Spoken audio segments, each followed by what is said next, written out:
Y'all ready? Got your drinks? Relaxed?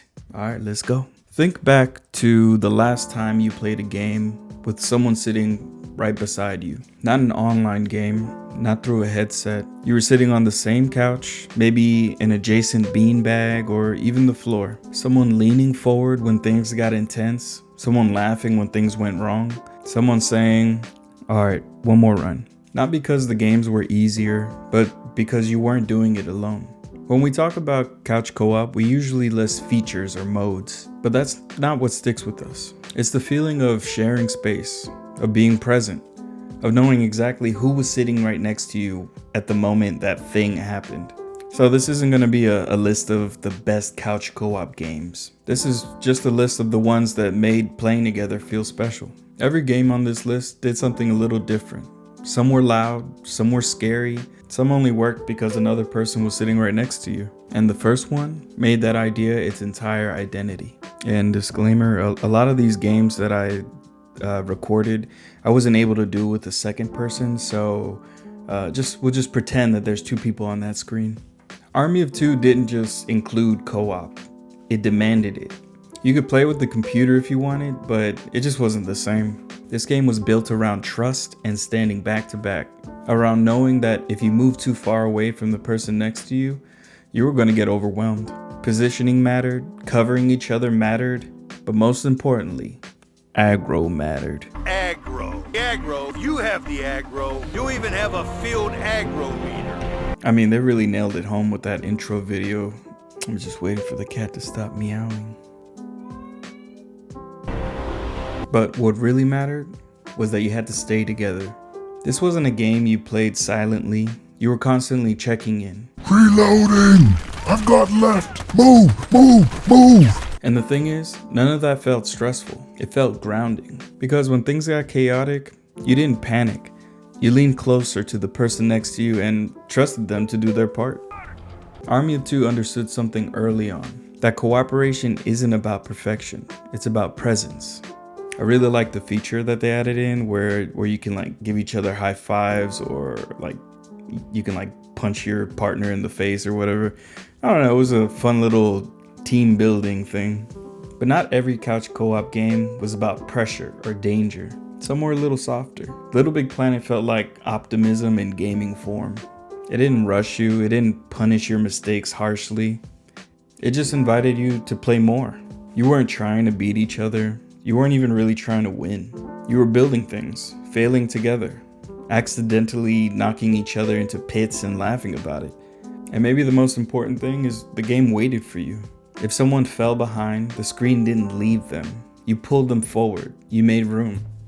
And kind of like Army of Two, I like that you could acknowledge your team member by giving them a little smack. LittleBigPlanet made cooperation feel kind, and that feeling sticks with people. And if you had a chance to play online, I remember it being pretty cool. I remember meeting other people in their worlds and seeing elaborate scenes they created. Some a little weird, but generally a cool nod to co-op play, as they sometimes told stories. Of course, not all togetherness was gentle. Some of it was loud, messy, barely under control. Gauntlet was chaos. 4 characters, a screen full of enemies, everyone yelling at once. Who took the food? But no matter how loud it got, no one ever played Gauntlet alone. Well, except me, because I couldn't find anyone online during my recording. It wasn't about efficiency, it was about survival. You didn't need perfect coordination, you just needed everyone in the room to keep going. Gauntlet wasn't polite, it wasn't balanced, it was barely fair, and somehow that made it honest. The chaos was so constant and numbing that eventually we would just run through levels without even thinking. It was nice. And then there were games that showed us something else. That fear feels different when it's shared. Resident Evil 5 doesn't always get remembered as a couch co-op game, but it was. Split screen, 2 players, same room, and it was tense. Ammo was limited, enemies didn't wait, mistakes mattered, but you weren't scared alone. If I'm being honest, that game really wasn't even that scary. You watched each other's screens, you called things out, you covered each other's blind spots. Resident Evil 5 showed us that cooperation isn't always joyful. Sometimes it's quiet, sometimes it's stressful. Sometimes it's just knowing someone else is there so you can keep going. Some parts of that game could be a little over the top, almost comedic. Did you and your friends laugh too when Chris threw that haymaker at the boulder? That part really broke up the tension, huh? It's those memories shared with your friends and those scenes that live on in your head. If you made it this far, consider subscribing and let me know what couch co-op game you guys play that you still miss. Okay, let's continue. And then there were games that didn't even pretend to be fair. Games that existed purely to see how long you could laugh through failure. Alien Hominid was ridiculous.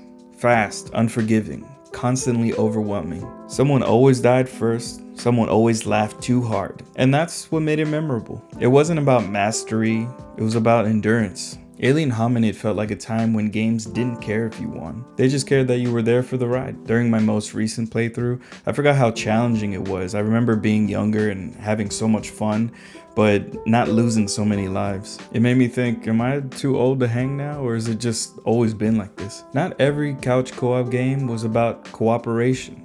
Some of them were competitive, cutthroat. I know fighting games really aren't couch co-op games, but sometimes you would get into disagreements playing cooperatively, and you just had to settle the score. Games like Marvel vs. Capcom 2 or Smash Bros. These weren't always about being on the same team, but they still mattered, because even when we're fighting each other, we're still building something. Trash talk stayed playful. Sometimes. He didn't mean that thing he said about my mom, I'm sure. Hey man, no, I'm not okay. You remember that thing you said? Misunderstanding. Okay. Losses were momentary and the controller always came back around. Even rivalry was communal. I don't know if you guys experienced this, but in every friend group I played any game with, there was always the good controller, and the winner would always take the good controller, leaving last place to fend for themselves with an analog stick that always veered left. You really had to earn your way to the top. Oh, and who could forget that song from Marvel vs. Capcom 2? The one on the selection screen where they're like, I'm gonna take you for a ride. Okay. What made couch co-op special was never just the games. It was the ease of hopping on, the closeness, the way time seemed to slow down when everybody was in the same place.